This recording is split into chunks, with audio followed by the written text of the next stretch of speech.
আমাৰ 13 নম্বৰ গাতাইলিয়া গাঁও অঞ্চলৰ অন্তৰ্গত চালবাৰা গাঁৱত পানী যোগান আছে কাম চলি আছে, কিন্তু কামটো যেনেকুৱা ধৰণৰ হ'ব লাগিছিল সেনেকুৱা হোৱা নাই। প্ৰথমত ৱালটো ইটাৰে গাঁথনি হ'ব লাগিছিল, কিন্তু হোৱা নাই। এইটো দিছে কি গুণাৰ তাৰৰ জালি বেৰা দিছে।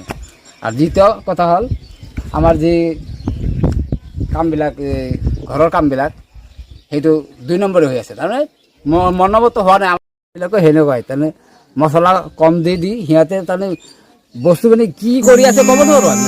এই টেংকিটো যে বনাইছে টেংকিটো আচলতে ভাল হৈছে নেকি? টেংকিটো আচলতে হোৱা নাই, সেনেকুৱা মজবুত হোৱা নাই।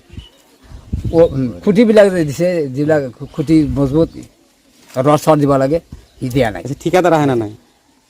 ঠিকাদাৰ লাগি পোৱা নাই। আমি ক'বই নোৱাৰোঁ ঠিকাদাৰ ক'ত থাকে, ক'ত আহে, ক'ত কি কৰে আমি নাজানো। লেবাৰীবিলাকে কাম কৰি আছে, লেবাৰীবিলাকে এতিয়ালৈকে